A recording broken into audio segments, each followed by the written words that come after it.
Assalamualaikum warahmatullahi wabarakatuh. Kami di sini mengambil perusahaan PT Pos Indonesia.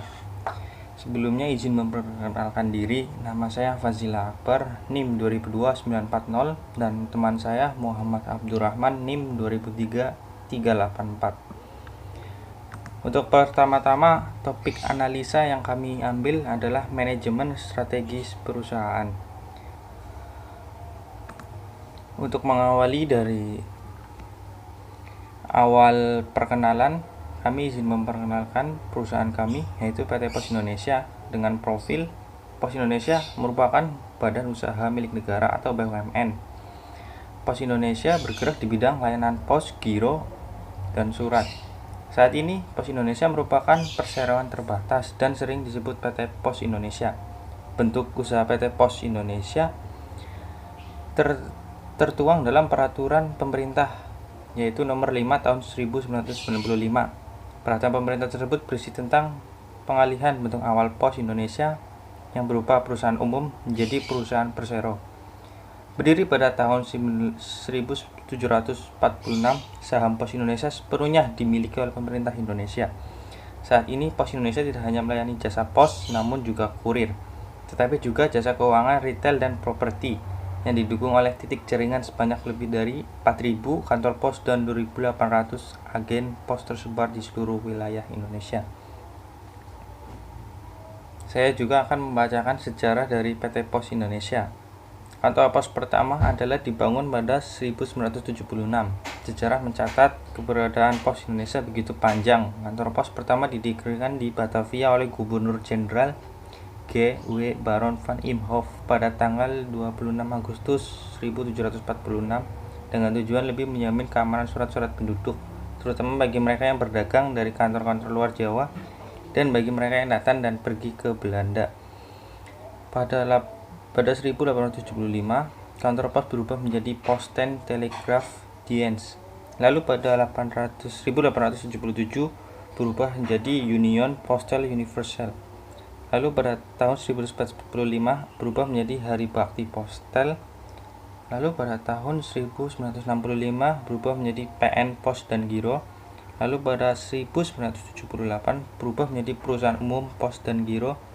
Lalu 1995 sampai dengan sekarang berubah menjadi PT Pos Indonesia Persero. Selanjutnya adalah kita masuk mengenai data dan informasi permasalahan PT Pos Indonesia. Nah, sebelumnya visi dan misi PT Pos Indonesia adalah menjadi pilar utama layanan logistik dan jasa keuangan. Dan misinya adalah memberikan solusi layanan logistik e-commerce yang kompetitif. Dan yang kedua adalah menjalankan fungsi designated operator secara profesional dan kompetitif. Dan yang ketiga adalah memberikan solusi jasa layanan keuangan terintegrasi yang kompetitif dalam rangka mendukung financial inclusion berbasis digital. Dan yang terakhir adalah memberikan solusi layanan dokumentasi dan autentifikasi digital yang kompetitif. Selanjutnya kita masuk kepada tujuan perusahaan PT Pos Indonesia, yang dimana tujuannya yakni harus berkenaan dengan poin-poin di bawah ini. Yang pertama adalah suitable, atau cocok atau sesuai, dan feasible, layak, achievable, dapat dicapai, fleksibel, mudah menyesuaikan, dan motivating atau memotivasi, understandable, dapat dimengerti, linked age, terkait dengan misi, dan measurable atau dapat diukur. Yang dimana tujuan PT Pos Indonesia sendiri adalah membangun, mengembangkan, dan mengusahakan pelayanan pos dan giro dengan arti seluas-luasnya guna mempertinggi kelancaran hubungan masyarakat untuk menunjang terlaksananya pembangunan nasional. Selanjutnya adalah mengenai informasi permasalahan PT Pos Indonesia, yang dimana kami mendapatkan bahwa permasalahan yang dihadapi oleh PT Pos Indonesia sendiri adalah yang pertama adalah permasalahan di bidang keuangan, dan yang kedua adalah permasalahan logistik e-commerce, dan yang ketiga adalah standarisasi paket, yang dimana PT Pos Indonesia telah melakukan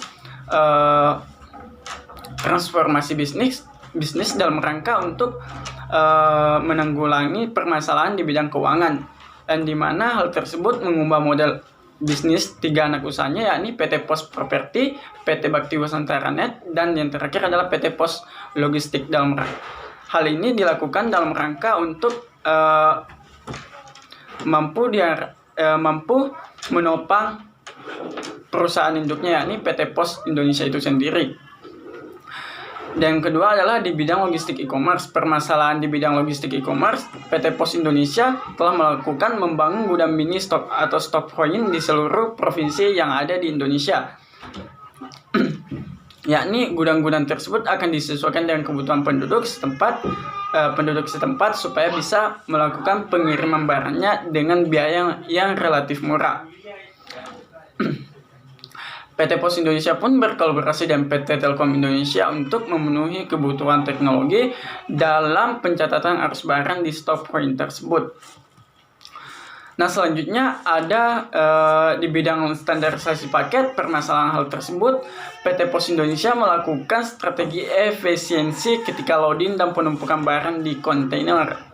Dalam keadaan tertentu, barang-barang akan tertimpa bila sudah menumpuk di kontainer. Maka dari itu perlu diadakan standarisasi dari keamanan paket agar para pengguna tidak kecewa ketika melakukan pengiriman paket dari perusahaan-perusahaan logistik lainnya. Dan selanjutnya adalah mengenai kesimpulannya